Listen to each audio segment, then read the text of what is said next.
Bonjour chers frères et sœurs, je suis l'évangélique Jacques Soumaro. Nous sommes encore là ce matin dans le cadre de notre émission Réseau Partage Chrétien. Voilà, cette émission, le Seigneur nous l'a donné de la mettre sur pied afin d'édifier le corps de Christ, de pousser les enfants de Dieu à la recherche de Dieu, à lire eux-mêmes la Bible et à vérifier chaque prédication, chaque prêche et tout ce qu'ils vont entendre et écouter sur les nets ou nulle part, partout ailleurs. Qui la vérifie avec la parole de Dieu pour savoir si c'est réellement la parole de Dieu ou pas. Parce que nous savons aujourd'hui que beaucoup de faux prophètes viennent dans ce monde pour pouvoir éloigner les hommes de la parole de Dieu.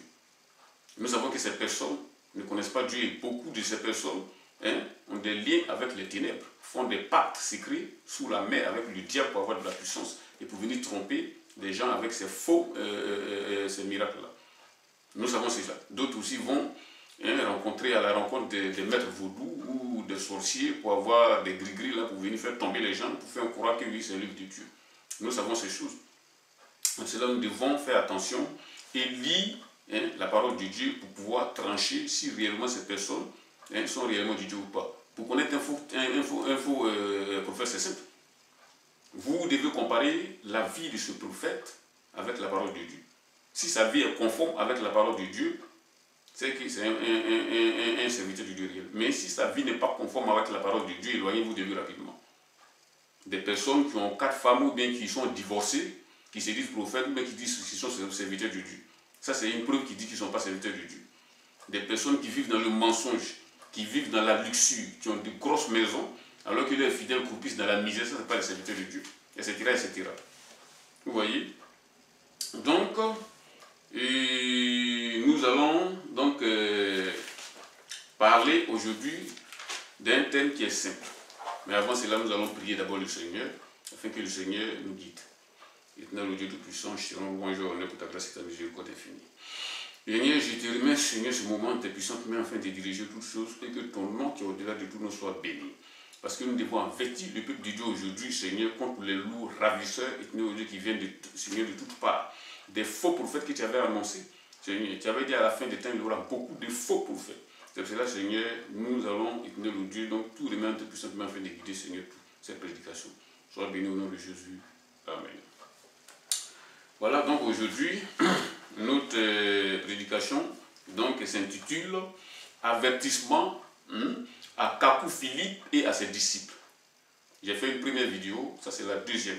La première n'était pas assez développée, aujourd'hui je vais la développer. Avertissement à Kakou Philippe et à ses disciples. Dieu n'est pas un Dieu de plaisantin. Comment quelqu'un peut se lever pour venir dire aux gens aujourd'hui que lui il est Dieu? Et des gens qui ont toutes leurs facultés, qui ne sont pas malades, qui ne sont pas des enfants, qui ne sont pas fous, le suivent. C'est pour dire que l'homme est tombé si bas que même un fou, n'importe qui aujourd'hui, une chèvre peut venir pour dire je suis Dieu et les gens vont le suivre. Donc c'est un avertissement à Kakou Philippe et à ses disciples. Voilà. Aujourd'hui, notre première lecture se trouve dans Jean 1:1. Jésus est Dieu et je vais vous le démontrer. À part Jésus, il n'y a pas une autre personne qui peut être la lumière du monde ou bien peut être un canal pour un homme pour aller à Dieu.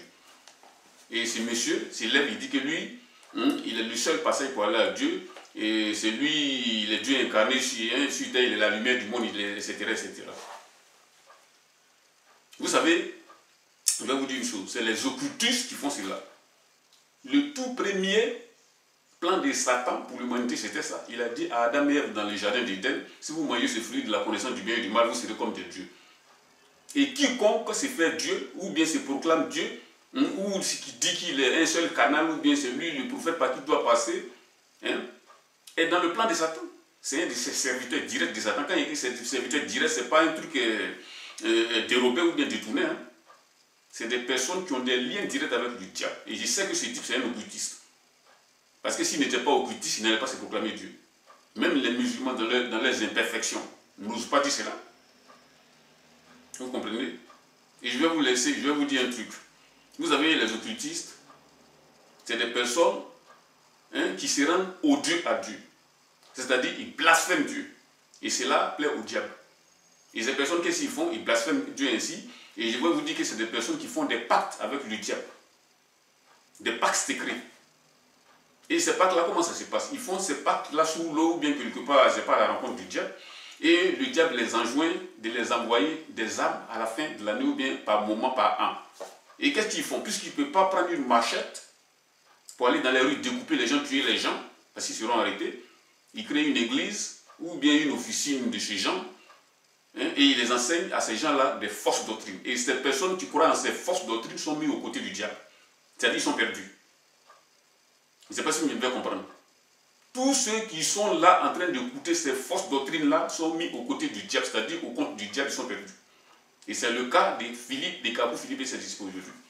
Et laissez-moi vous dire que ces personnes, il n'est pas le seul, ces personnes, mais c'est lui le plus pire. Ces personnes qui font ces choses font des pactes secrets avec le diable et ils envoient physiquement des âmes à Satan chaque année. Donc si vous êtes dans ces gens d'église, vous risquez de mourir brusquement, sans raison, par crise cardiaque. Parce que ce sont des personnes qui doivent honorer des pactes qu'ils ont fait avec le diable. Voilà. Donc nous allons commencer notre prédication ici. Je lis dans Jean 1:1. Au commencement était la parole, et la parole était avec Dieu, et la parole était Dieu. Au commencement, la parole était avec Dieu. Au commencement était la parole, et la parole était avec Dieu, et la parole était Dieu. Cette parole-là, c'est Jésus-Christ. C'est le seul intermédiaire entre Dieu et les hommes. Et non pas un Kakou, un certain Kakou Philippe, ou qui que ce soit comme prophète dans le monde. Parce que beaucoup d'hommes aujourd'hui, nous avons vu même en Côte d'Ivoire, un prophète a annoncé que oui, il a dit à son peuple, mais qu'est-ce que vous connaissez? Est-ce que vous connaissez Dieu? Si vous voulez voir Dieu, passez par votre prophète. Si vous voulez parler à Dieu, passez par votre prophète, c'est faux. Vous et moi, nous sommes tous des sacrificateurs. La nouvelle génération de croyants sont tous des sacrificateurs. C'est-à-dire des personnes qui parlent, qui doivent directement parler à Dieu en passant par Jésus seul. Nous n'avons pas besoin d'un autre prophète ou un autre sacrificateur. C'est dans le temps où les Juifs, pour demander pardon à leurs péchés ou même pour pardonner leurs péchés, étaient obligés d'aller voir le sacrificateur pour faire toutes sortes de rites de sacrifices afin que leurs péchés soient expiés. Mais maintenant, dans cette nouvelle alliance avec le Seigneur, nous sommes tous des sacrificateurs. On n'a pas besoin d'être baptisés ou bien d'être consacrés par un faux prophète ou bien quoi que ce soit. Vous voyez? On n'a pas besoin de ça. Donc, je continue ici. Je continue toujours. Au commencement était la parole, et la parole était avec Dieu, et la parole était Dieu. Voilà. Uniquement Jésus. Donc, Jésus n'a pas été créé. Il est dit, la parole était avec Dieu, et la parole était Dieu. Dieu appelle sa parole fils. Il est ici dit, elle était au commencement avec Dieu. Toutes choses ont été faites par elle, et rien de ce qui n'a été fait sans elle. Vous voyez? Dieu a créé l'univers, le monde entier par sa parole, c'est-à-dire par son Fils Jésus-Christ. Vous voyez? La parole, en elle était la vie, et la vie était la lumière des hommes. La lumière, lui, dans les ténèbres, et les ténèbres ne l'ont point reçue. Vous savez, l'homme, en général, n'aime pas la vérité et n'aime pas la lumière. C'est le cas de Kakou Philippe et ses disciples. Ils n'aiment pas la lumière. Dès qu'on leur parle de la vérité, ils s'énervent. Pourquoi ils s'énervent? Parce qu'ils sont animés d'un esprit, un autre esprit que l'esprit de Dieu. Je ne sais pas si je me fais comprendre. Ils sont animés d'un autre esprit, autre que l'esprit de Jésus, c'est-à-dire le Saint-Esprit. Des personnes qui sont promptes à se mettre en colère et qui insultent les gens. Dieu n'a pas appelé à insulter quelqu'un. Dieu a appelé les gens à vivre dans l'amour et la paix. Et s'ils étaient réellement du Dieu, ils n'allaient pas se mettre à tout moment en colère et à insulter les gens. Donc je les préviens, ils n'ont pas l'esprit de Dieu, mais c'est l'esprit de Satan. C'est des démons qu'ils ont. Sinon, ils n'allaient pas se mettre promptement à contrarier les gens, à insulter les gens, à les porter même parfois. Vous voyez? Donc, je le répète, le verset 4 ici du chapitre 1, elle était la vie, et la vie était la lumière des hommes, la lumière lui dans les ténèbres, et les ténèbres ne l'ont point reçue. Vous voyez? Les hommes n'aiment pas la vérité, ils n'aiment pas ce qui est juste. À chaque fois qu'on parle à un de ses serviteurs, je vais dire à un des fidèles de Kakou Philippe, au lieu de comprendre la parole, bien de discuter pour comprendre, de discuter pour savoir, ils pensent que c'est un parti pris de quelqu'un sur un autre ou bien d'un groupe de personnes sur l'autre. C'est pas ça. C'est pour vos âmes. Et laissez-moi vous dire que si vous mourrez dans cet état en croyant à un homme, parce que la Bible dit, maudit est celui qui croit à un homme, maudit est celui qui met sa confiance à un homme. Or, c'est ce que vous faites. Si vous mourrez ayant la confiance en cet homme, c'est le feu éternel, le lac de feu qui vous attend. Et il n'y aura plus aucune possibilité, parce que la possibilité que Dieu a donnée aux hommes, c'est Jésus sur la terre. Si vous n'avez pas renoncer au mal, c'est-à-dire à la croyance à une personne qui prêche des faussetés sur la terre, c'est le feu qui vous attend. L'enfer éternel. Il n'y a pas d'autre possibilité de retour en arrière. Voilà. Donc ici, nous allons prendre ici dans Jean 8, 12. Jean 8, verset 12. Alors, le Seigneur dit ici, Jésus leur parla de nouveau et dit, je suis la lumière du monde, celui qui me suit ne marchera pas dans les ténèbres et il aura la lumière de la vie. Il est le seul capable de dire une chose pareille. Et non pas un homme mortel qui va un jour tôt ou tard mourir, ils vont aller jeter son corps dans une tombe quelque part. Jésus, lui, il est mort, il est ressuscité. À part lui, aucun gourou, aucun maître, personne sur cette terre n'est mort et ressuscité, si ce n'est Jésus. Et ce sera de même pour Philippe et ses disciples. Tout le monde va passer par la mort. Mais personne ne ressuscitera, si ce n'est le jour du jugement où Jésus va venir ressusciter ses fidèles. Donc, je vous rejoins encore de ne pas mettre votre confiance en une personne, parce que l'homme est mortel. Alors, qu'est-ce qu'il faut faire? Vaut mieux de plutôt rentrer en vous-même et réfléchir. Quand les gens vous donnent des conseils en disant quittez cet homme, ou bien les gens vous disent sa parole n'est pas fondée, il faut le croire. Si vous ne voulez pas, prenez votre vie, faites des recherches de vous-même. Au lieu de cela, qu'est-ce qu'ils font? Ils prennent la Bible et ils vont la brûler en disant la Bible est un livre d'histoire. Même les musulmans ne font pas ça. Les religieux ne font pas ça. Vous qui dites que vous êtes des chrétiens, sur quoi est basée sur votre chrétienté? Rien. À partir du moment où vous brûlez la parole de Dieu, vous attirez ainsi la colère de Dieu sur vous. Et vous mettez comme ça sous la condamnation. Vous voyez? On continue ici, on va lire ici. Donc dans Jean 14, 9. Jean 14, 9. Il est ici dit, Jésus lui dit, il y a si longtemps, d'abord on commence par le verset 8. Il est ici dit, Philippe lui dit, Seigneur, montre-nous le Père et cela nous suffit. Jésus lui dit, il y a si longtemps que je suis avec vous et vous ne m'avez pas connu. Vous voyez? Jésus lui dit, il y a si longtemps que je suis avec vous et vous ne m'avez pas connu. C'est une question que Philippe lui avait répondu à Jésus. Jésus lui a répondu simplement, je suis Dieu et je suis avec vous il y a longtemps et vous ne m'avez pas connu. Comment tu peux dire, montre-nous les points et le Père, cela nous suffit. Il a dit ici ensuite, celui qui m'a vu a vu le Père. Comment dis-tu, montre-nous le Père? Ne crois-tu pas que je suis dans le Père et que le Père est en moi?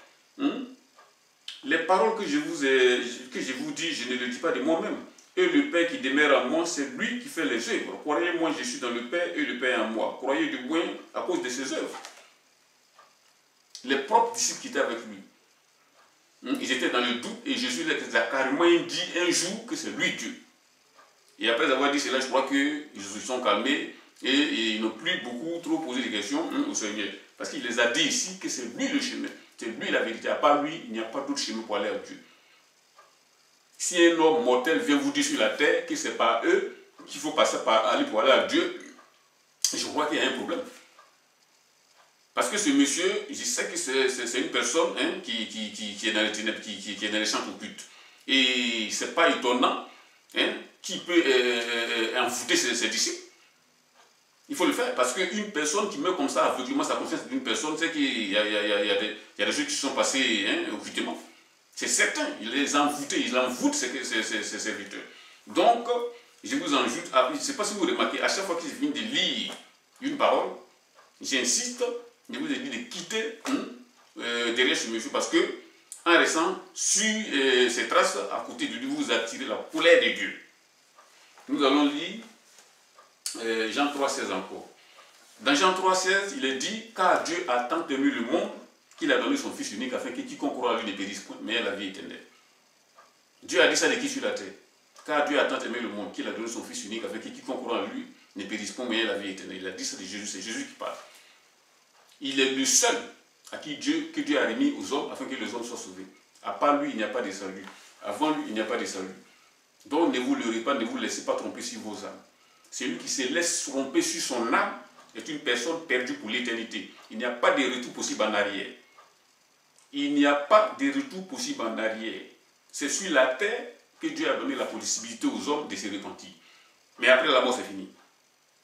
Donc, qu'est-ce que vous devez faire? Vous pouvez peut-être vous laisser tromper vos maisons, Vous pouvez vous laisser tromper sur vos femmes, sur tout ce que vous voulez, votre voiture, votre travail. Mais avec le salut, on ne joue pas. Celui qui joue avec son salut et qui perd son âme comme ça, mourant sans être sauvé par Jésus, est mort pour l'éternité, il est perdu pour l'éternité. Donc on ne se laisse pas tromper sur le salut. Je vous ai dit tout de suite que ce n'est pas une question de parti pris sur un autre. C'est une question de salut. Ça n'a rien à voir avec la religion, ni les coutumes, ni les traditions. Mais c'est une question de salut. Avec ça, on ne joue pas. Quelqu'un se lève pour dire je suis Dieu, vous le suivez. Il faut faire attention. Donc, ici, je lis encore dans Jean 14, 6. Nous avons Jean 14, 6. Bon, on va donc progresser. On va lire ici dans Colossiens 1, 15 à 16. Colossiens 1, 15 à 16. Colossiens 1, 15 à 16.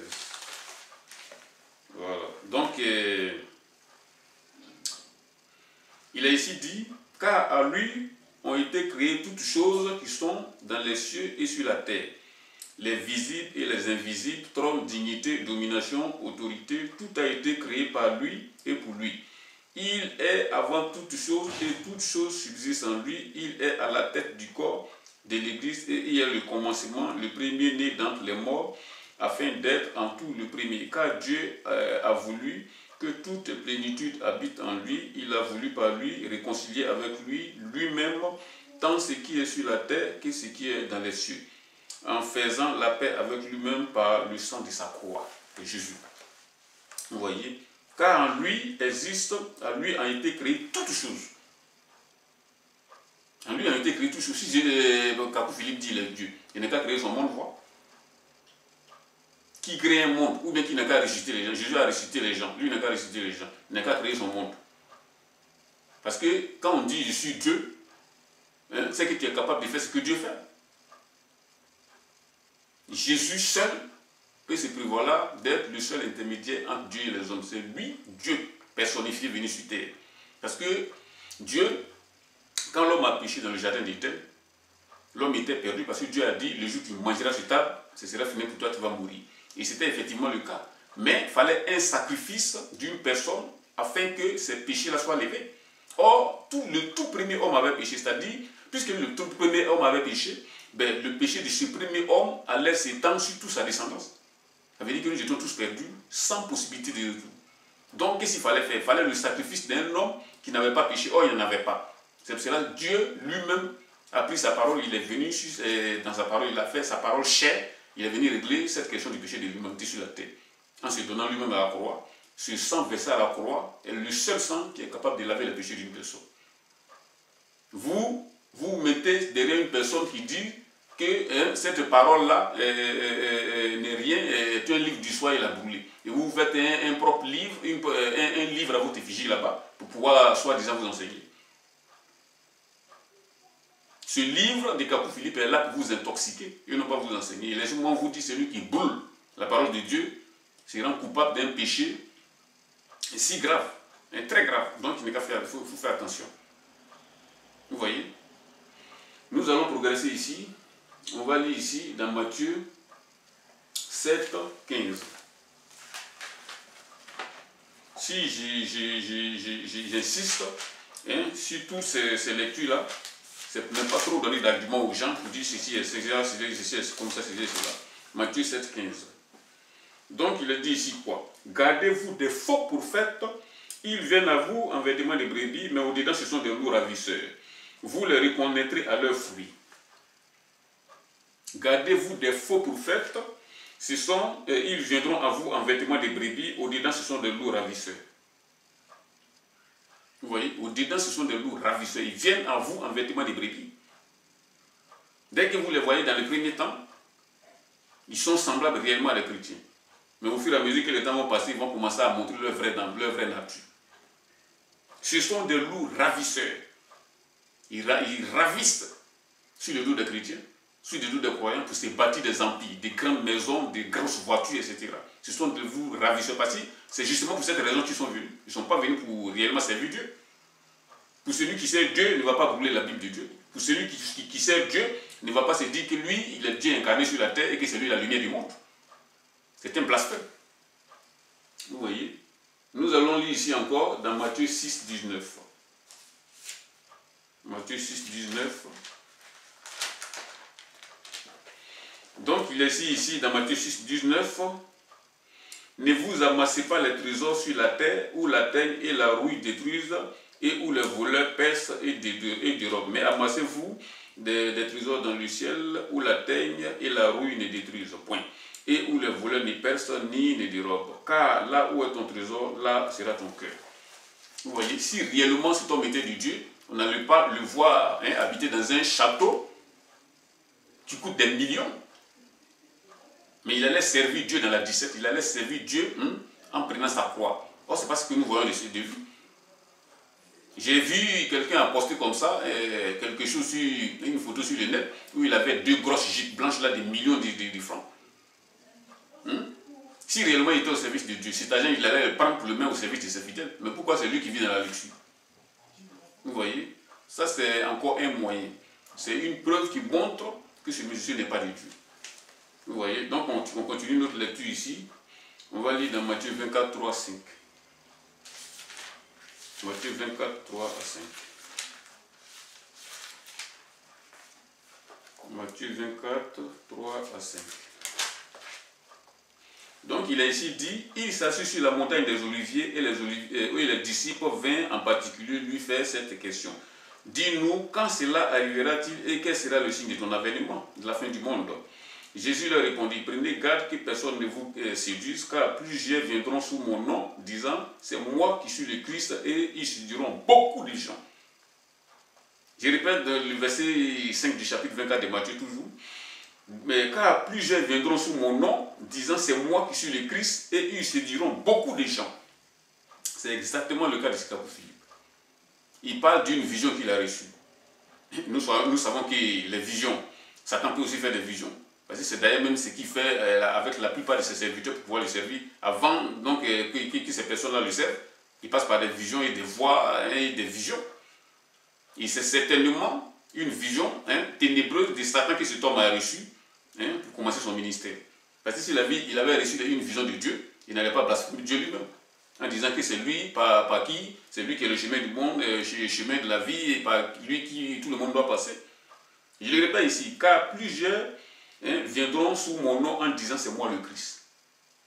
Vous voyez, il n'y a qu'un seul Christ. Ne vous laissez pas tromper par qui que ce soit qui vient vous tromper en disant c'est eux le Christ. C'est par eux que tout le monde doit passer, c'est eux qui doivent consacrer tous les hommes de Dieu, etc.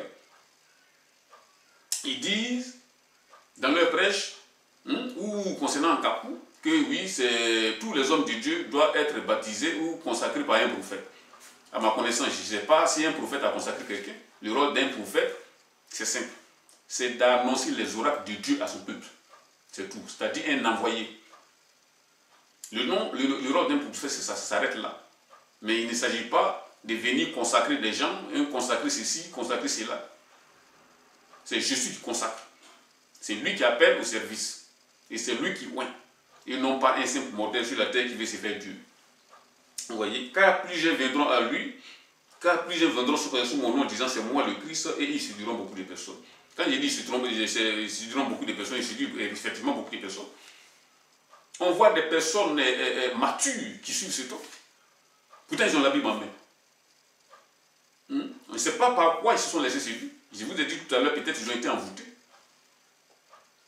Car plusieurs viendront sous mon nom, disant c'est moi le Christ, et beaucoup le suivront. Beaucoup les suivront. Je vous ai dit, ne vous laissez pas tromper sur votre salut. Parce que c'est un voyage de non-retour. Si vous mourrez dans vos péchés, il n'y a pas de possibilité de revenir en arrière. C'est pendant la vie que Dieu a donné la possibilité aux hommes de choisir, de vivre une vie réelle en Christ. Après la mort, c'est fini, il n'y a plus d'espoir. Vous voyez? Donc, je vous ai dit tout à l'heure, le mot prophète veut dire simplement envoyé de Dieu. Un envoyé de Dieu est une personne que Dieu a envoyé pour annoncer sa volonté à sa population. Les prophètes, dans les temps, dans la Bible, étaient là spécialement consacrés à Dieu. On ne les a pas vus consacrer qui que ce soit. comme celui qui dit que oui, il faut passer par la consécration, j'ai reçu une commission, etc. Tout le monde doit passer par moi, la consécration doit passer pour moi, c'est des histoires. Aucun prophète n'a consacré qui que ce soit. À part le roi David, il y a Samuel qui a versé de l'huile sur lui, et c'était un truc comme ça pour devenir roi, etc. Mais je ne crois pas que tous les serviteurs du Dieu qui étaient en ce temps-là ont été consacrés par les prophètes, etc. Vous voyez? Donc, qu'est-ce que je voulais dire ici? Une commission, dont tu parles d'une commission. Quelle commission? Dieu a appelé les enfants de Dieu à marcher selon sa parole et sur la terre, point, un trait. Cette commission-là, je ne crois pas que cela se vient de Dieu. Si c'était réellement de Dieu, il allait se conformer à la parole de Dieu, non pas à la parole du diable. Voilà. Et il faut dire ici que les prophéties d'aujourd'hui doivent se faire uniquement que dans le cadre de l'assemblée, c'est-à-dire lorsque les enfants de Dieu se réunissent dans un lieu donné, Dieu peut susciter, passer par une personne qui va annoncer des prophéties pour l'édification de son peuple, c'est-à-dire l'édification du corps de Christ. Ça s'arrête là, un point, un trait. Mais je ne crois pas qu'on peut porter le titre de prophète aujourd'hui pour aller escroquer les gens de gauche à droite dans les rues, pour aller faire des soirées prophétiques spéciales quelque part, ou des sorties prophétiques, parce que les gens aiment ça. Les gens aiment entendre les mystères. L'homme est de nature mystérieuse, ils aiment les mystères. Monsieur le prophète, tu n'as pas une prophétie pour moi, tu n'as pas une aura pour moi, tu n'as pas reçu un rêve à mon sujet. C'est ce qu'ils veulent entendre. Mais je vous mets en garde, celui qui se laisse tromper, le fait à ses risques et périls. Ce n'est pas un homme qu'il faut consulter, c'est Dieu qu'il faut écouter. Et comment consulter Dieu? Si vous voulez réellement consulter Dieu, ce n'est pas la peine d'aller à la recherche d'un prophète. La Bible est là, vous la consultez, cette Bible, vous la consultez, Dieu va vous parler à l'intérieur. Je ne sais pas si je me fais comprendre. Vous voyez? Donc, qu'est-ce qu'il faut faire? Je vous enjoins donc à arrêter de vous enseigner n'importe quoi. Je vous enjoins à arrêter de vous faire bourrer le crâne par n'importe quelle hérésie. Parce que ce sont des hérésies. Si ce n'était pas des hérésies, ce monsieur n'allait pas se mettre à brûler la parole de Dieu. Et ses disciples n'allaient pas être des colériques, des coléreux. Ils allaient être des gens doux comme Jésus, doux comme Dieu. Mais au lieu de cela, c'est des personnes, dès l'instant où on leur parle de leur soi-disant prophète, ils se mettent en colère et puis vous insultent. C'est le diable à qui appartient la colère et il les insulte, etc. Mais les vrais enfants de Dieu ne sont pas animés par la colère, mais sont animés par le Saint-Esprit de Dieu. Voilà, donc c'était cette prédication que j'ai envoyée concernant donc Capou Philippe ce matin et ses disciples. Voilà. Notre prochain épisode, je vais dire notre prochaine prédication se fera bientôt. Voilà, chers frères et sœurs. Nous allons donc prier le Seigneur afin que le Seigneur touche réellement le cœur de ces personnes. Si je parle ainsi, ce n'est pas parce que nous sommes contre eux, nous les aimons et nous prions pour eux. Parce que nous savons que celui qui meurt dans ses péchés, c'est pour l'éternité. Donc nous prions pour cet homme et pour ses serviteurs, ses disciples. Voilà, nous allons prier le Seigneur afin que le Seigneur leur donne de se repentir. Éternel Dieu, je te remercie pour ta grâce et ta miséricorde. Je te remercie donc, éternel Dieu, tout chanter pour cette main, afin de te manifester aux côtés de cet homme et, Seigneur, de ses fidèles, de ces personnes qui les suivent. Donne-leur, Seigneur, ouvre-leur cœur, montre-leur, éternel Dieu, la réalité des choses, afin que, Seigneur, ne croie pas à n'importe quoi. Manifeste ta grâce et que ton puissance nous soit élevée. Au nom de Jésus.